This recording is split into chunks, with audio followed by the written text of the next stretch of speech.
If you're ever driving through northern Nevada, there's a stretch of highway with nothing but desert for 50 miles.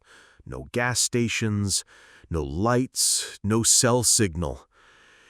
And if you end up at the last motel before the canyon, don't take room 6. I learned that the hard way. I had been hauling freight all day, pushing my hours to make the drop on time. By midnight, the sky had opened up, dumping rain so hard my wipers were useless. The highway turned slick, the edges vanishing into black nothingness. When the first neon sign appeared out of the dark, vacancy flickering in sickly red, I took the exit without thinking.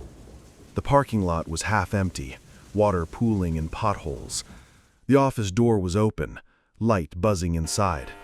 A man sat behind the desk, thin, twitchy, like he'd been caught doing something wrong. "You driving through?" he asked. "Yeah. Just need a room for the night." He slid a brass key across the counter. "Room 4. Keep your door locked, and if you hear anything in the hall, don't open it." I gave a half smile. "Bad neighborhood?" He didn't smile back. "And whatever you do, don't look across at room 6.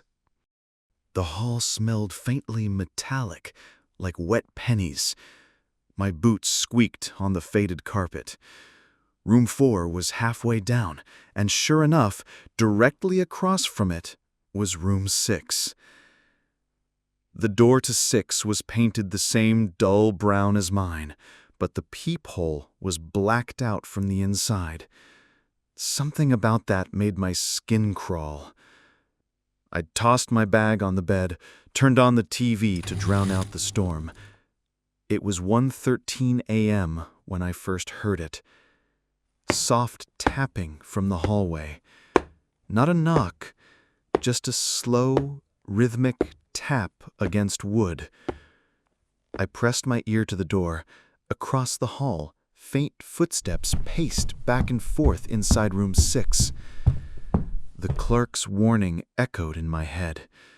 I backed away, crawled into bed, and forced my eyes shut. I was just starting to drift off when someone knocked once on my door and whispered my name. I froze. My name isn't on any paperwork the motel clerk saw. I paid cash, no ID. I stayed in bed, holding my breath. The whisper came again, closer to the crack under the door. "Let me in, please." Against every instinct, I slid off the bed and crouched low, peeking under the door. 2 pale feet stood there, bare, facing my door, the wrong way around, heels pointing toward me, toes toward the hall.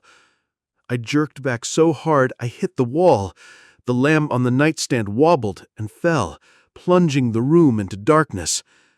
Lightning flashed outside, lighting the hall through the thin curtains, and for a split second, the pale feet were inside my room. Then the light was gone. I packed my bag in under a minute. I wasn't staying another second. But when I opened my door, the hallway wasn't the same. It stretched longer, the far end swallowed in black, and room 6's door was open. Not wide, just a crack, enough to see darkness beyond, enough to hear my own voice calling from inside. "It's warm in here now. Come in." The smell of metal was stronger, sharper, almost sweet, making me want to gag. Something moved in the shadows of room 6. Too tall, too thin. Its joints bending wrong. Its head tilted toward me without the body moving. The voice repeated, "Come in!" Only this time, it was in the exact tone and cadence I'd used when I first spoke to the clerk. I stumbled back into my room, slammed the door, threw the lock, and shoved the dresser in front of it. The storm raged outside, but it was the silence inside that scared me. No footsteps, no knocking, until the tapping started again. I told myself not to look. The clerk's words pounded in my head, but curiosity is a slow poison. I pressed my eye to the peephole and froze.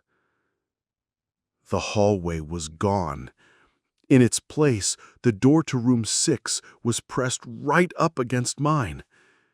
The peephole showed an eye, too large, milky white, ringed and gray, staring straight back at me. The thing whispered, "Got you." The lights went out. I woke to the sound of the clerk pounding on my door, yelling, "Don't look! Don't!"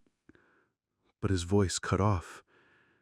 And when I glanced at the peephole again, all I saw was my own eye looking back at me from the other side.